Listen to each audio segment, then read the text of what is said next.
Mattresses yo. Uda Bonsensio. Uda Tademo. Uda benches yo. Usia Bonsen. Yena Adiasieno.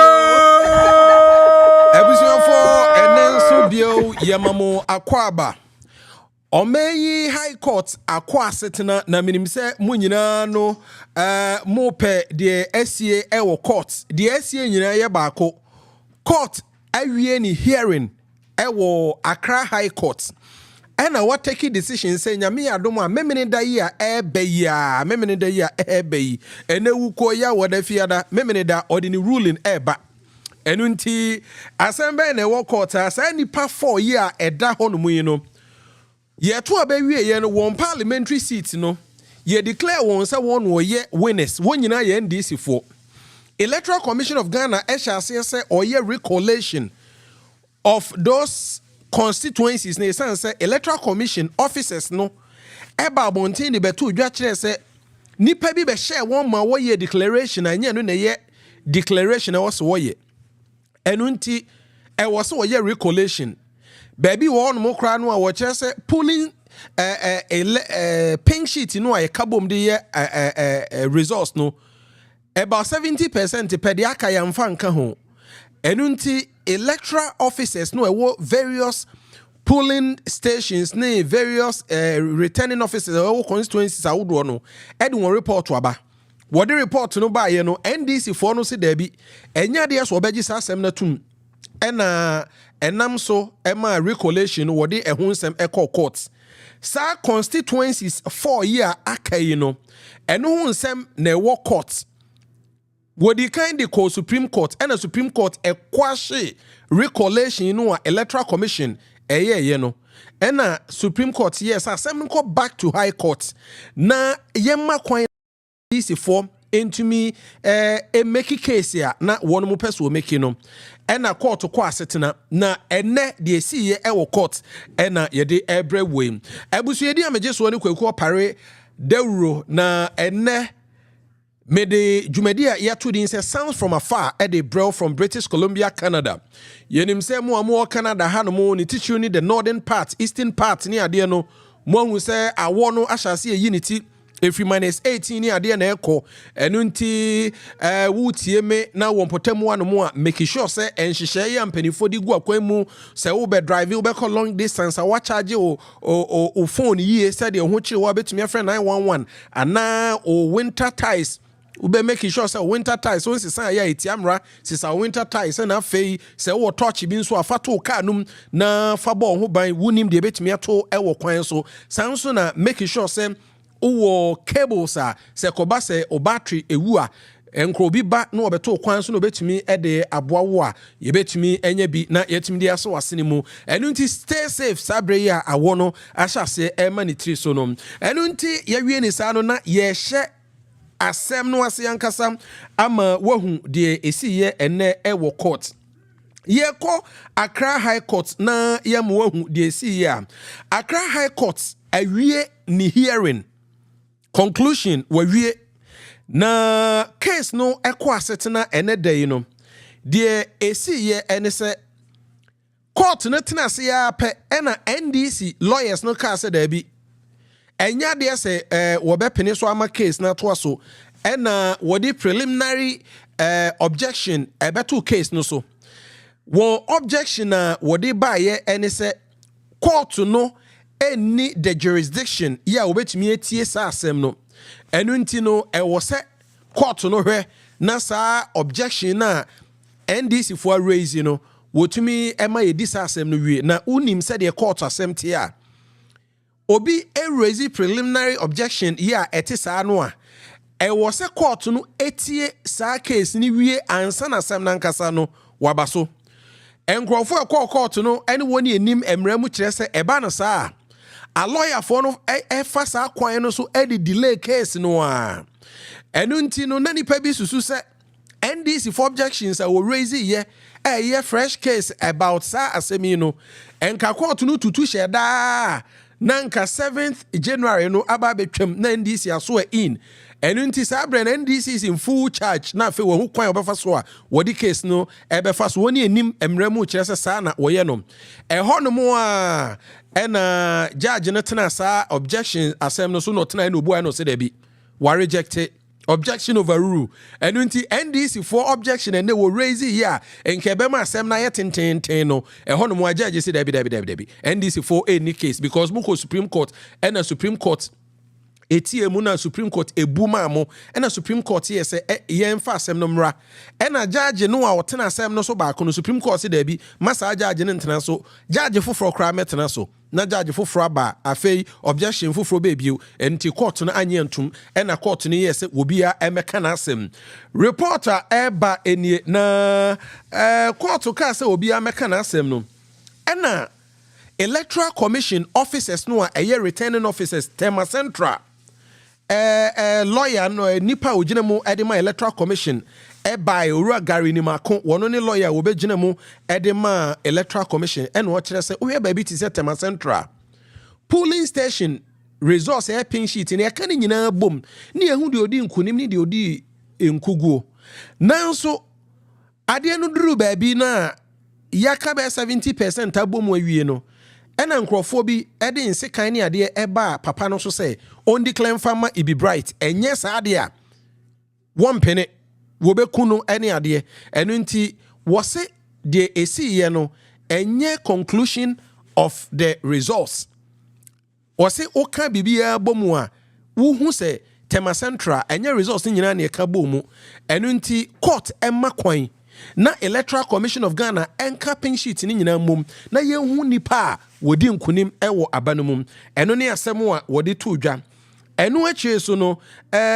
constituencies ahodo year aka ni nyina so no saa ena saa case no esi ekoye nanso NDC lawyers a ebaye ewo court nso de beto dwa ewo court no mo se da bi electoral commission aye declaration awie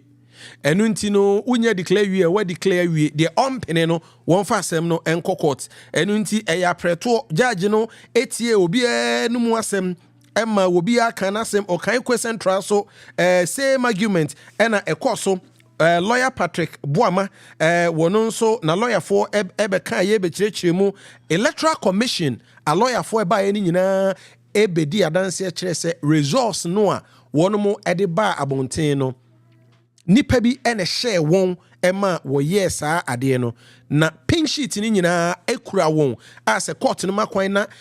electoral commission of Ghana kan nyina bomu ebe hu nipa odi nkunim ewo abanomu enu nti court na aye den pa na wo wie ye krakra no ena judge ne se watie obi anu mu asem wanya asem a wo betena so atwe amana ye tintintintin bia waye enhihye se January 4th yeah, memini da year ya no awia 2 p.m. awia 2 p.m. wode ne ruling ebeba enu nti abusuya de esi ye ewo court no no na se ye mamu hu de esi ye ewo court yi a ene court esi sa gina kire se wati obi anu mu asem awie memini da wode ne ruling eba no ene behwe NDC amanyuko emapa enije NDC forma ya eko honomo sede na wonomo ebose revolution na woto onwom na wo chante ya na enya semkuma de esi ya bi eni and how it went so well quite specific these are chants for the Kaikwe Central Constituency. So you can hear the singing and the chanting ongoing here. So the court today has set January 4, 2025 to give its ruling on the Mandamus application by the NPP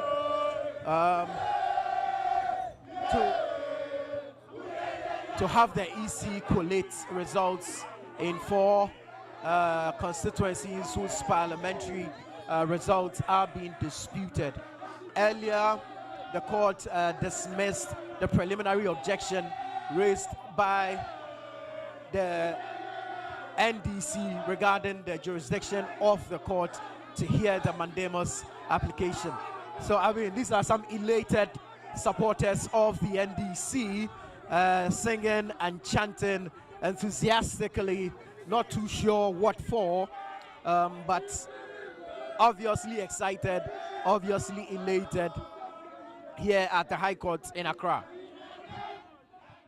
Eno ote say Channel 1 journalist no ekano ruling ya wo ruling ye ewo court no no equity NDC objections NDC for raise ye no court no anye antum nanso na NDC for no chante ena journalist no eche se wonte ase ade na mode ba ne no ye ruling e de etiamo ena mo bosem na abusua bibia ebe awie no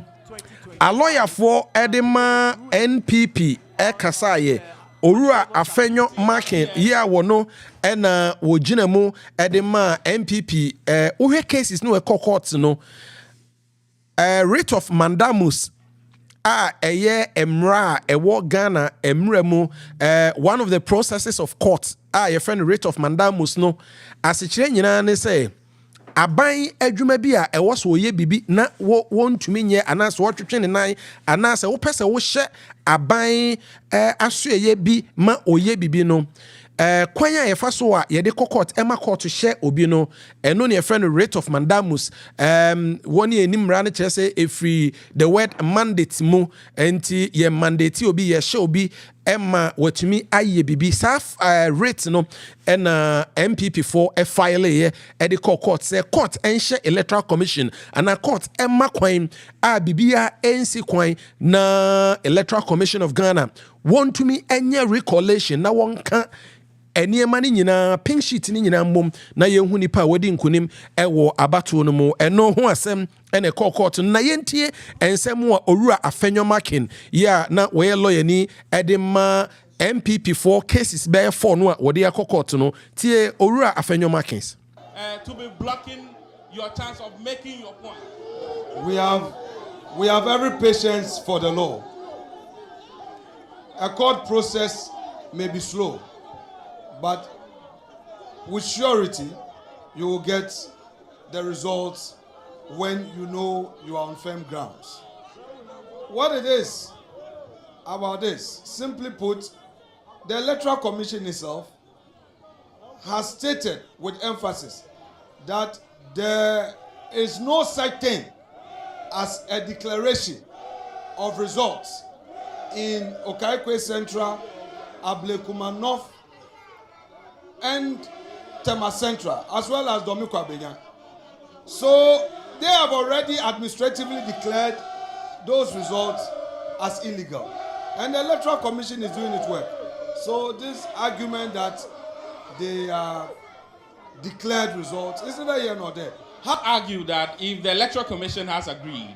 that there was no proper declaration so-called, this could have been corrected by an administrative fiat. Why didn't you engage them to do this? This is what they have done.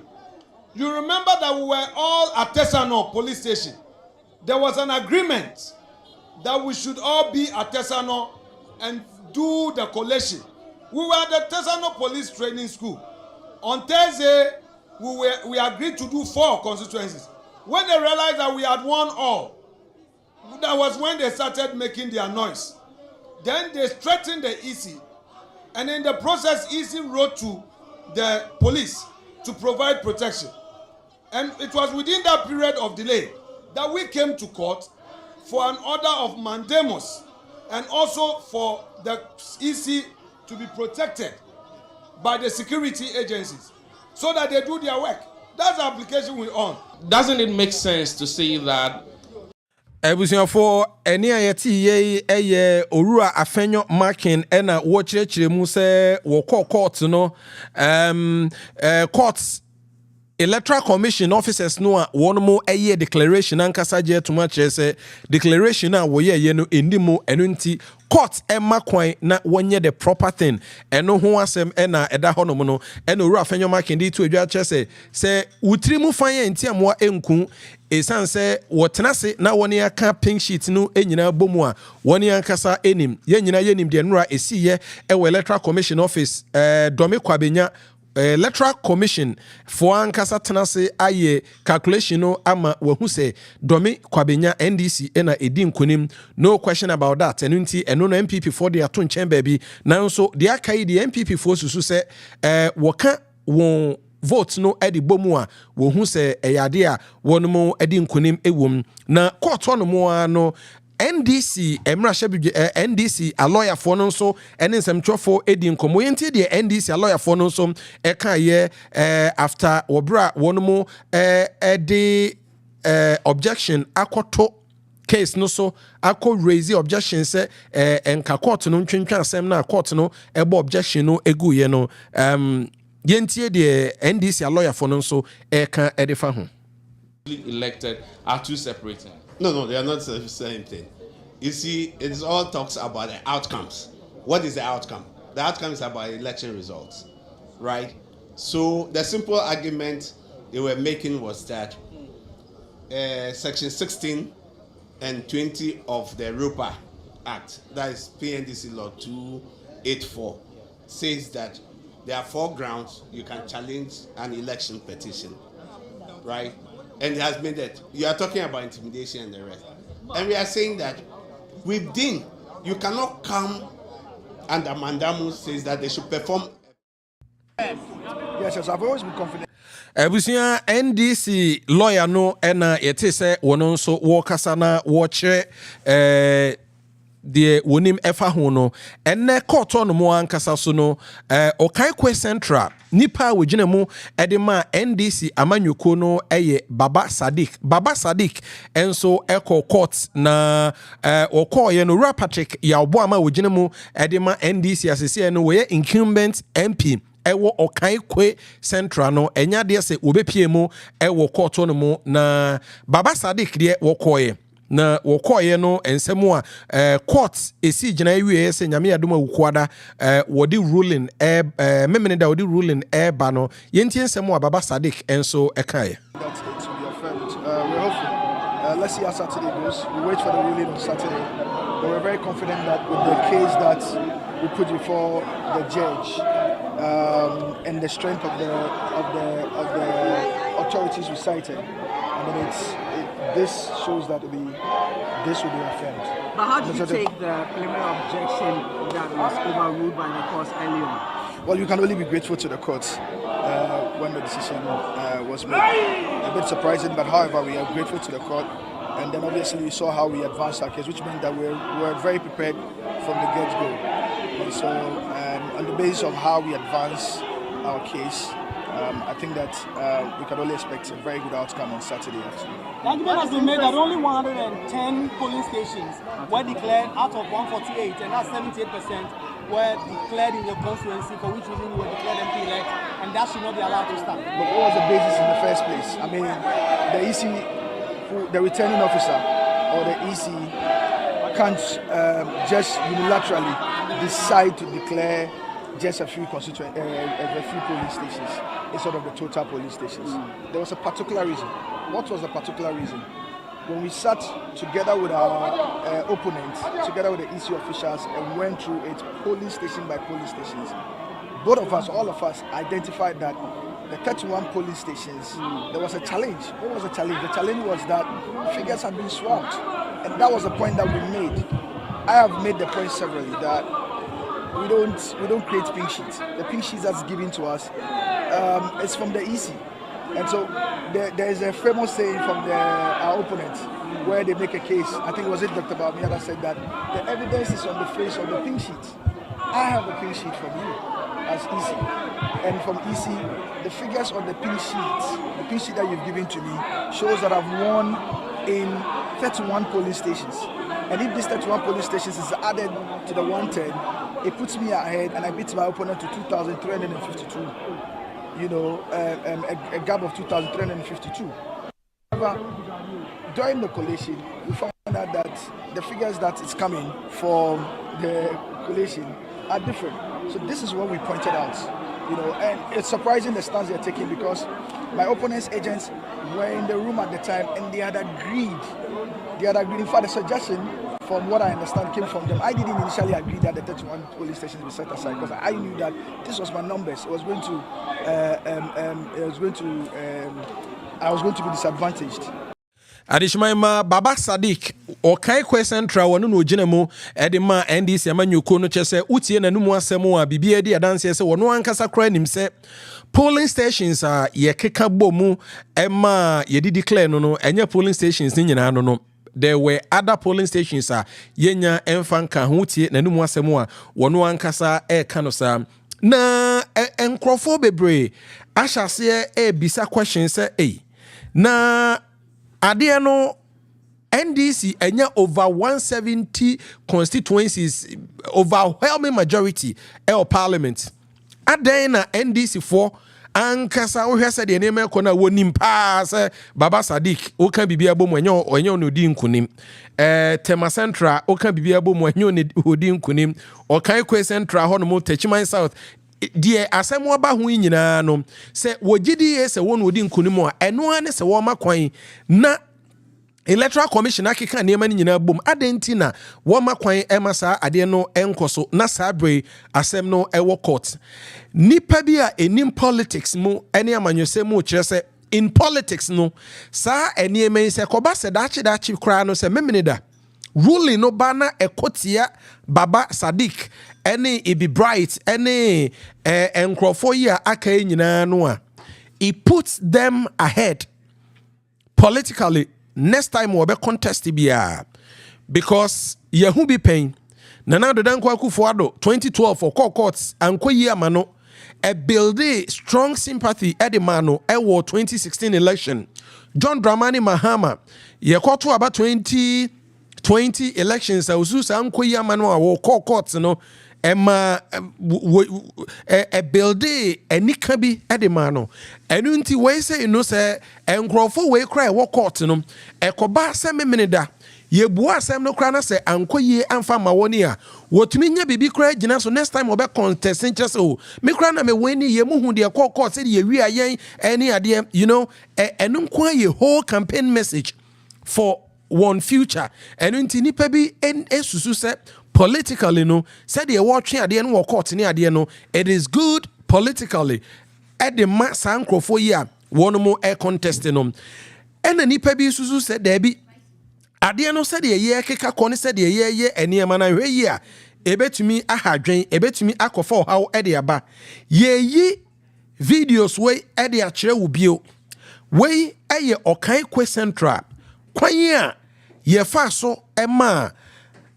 woye declaration ewo Okai Kwe Central ohwe Okai Kwe Central kwan declaration fa so a ekọ so a utumi hu se electoral officer no ogina ho no ye kotwe no holdi no. I hope say most of you mo hu pictures no ewo Okai Kwe Central de esi ye Okai Kwe Central ma ye declare aba no valid votes edima 30,300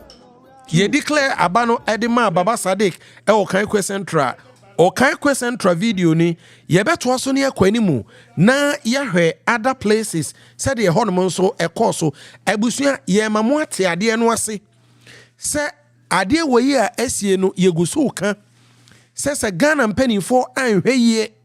na Electoral Commission of Ghana court amakwan ama Electoral Commission of Ghana anya recollation no ama yanka all the polling stations amomu a next time a Ghana be kwa babia no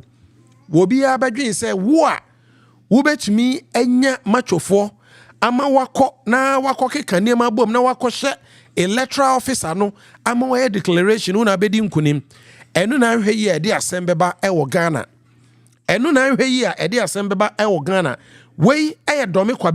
kwabenya kra de Electoral Commission of Ghana a decided that say NDC enedi nkunim ama nipa a wodi enkunim no NDC candidate no ye declare no ewo Electoral Commission of Ghana office enra nanso de si ye ewo domi kwabenya ni ade wei enya de papa ewo se Ghana for ehwe nsawam aduagiri so de court e declared that say ane MPP ni no enedi nkunim nanso this is how nipa bi fa so ema nsawam aduagiri abato no wo declare the ma NDC and send a recollation beba e man krofo hu se sa nye NDC ne di nkunim MPP ne di nkunim as say recollation etumi akoso and so Ablekuma North ensuni kwen a Ablekuma North nipa bi ekwohye ye ma electoral officer ya wono kwe achaw papa police fo ne gina hono mo a police fo entumi nya hwe police fo entumi nya hwe electoral officer no a oye returning officer no wontumi nya hwe ye hya no na waye declaration polling stations pink sheet a was e kan nyina bom na nya nuru ba bi akra no a na ya hye no na waye declaration eno ho asem ena eda ho no mo no wei ede eno no. Can you imagine Techiman South enso die esi yeni Techiman South die esi yeni na enche bia ebedru Tema Central na obehu die esi ye ewo Tema Central ma wi ase ye declare it be bright uwi atobo na kokan returning officer ne the ordeal na mimi de kra me kasa returning officer no wo hia psychologist pa esan se wo kan hwe returning officer where they didn't know we will kill you.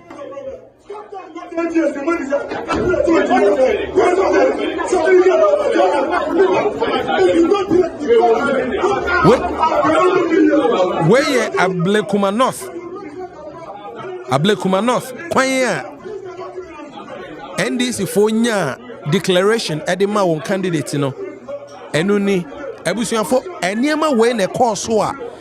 Electoral Commission of Ghana HRS Abusiafo we will kill you no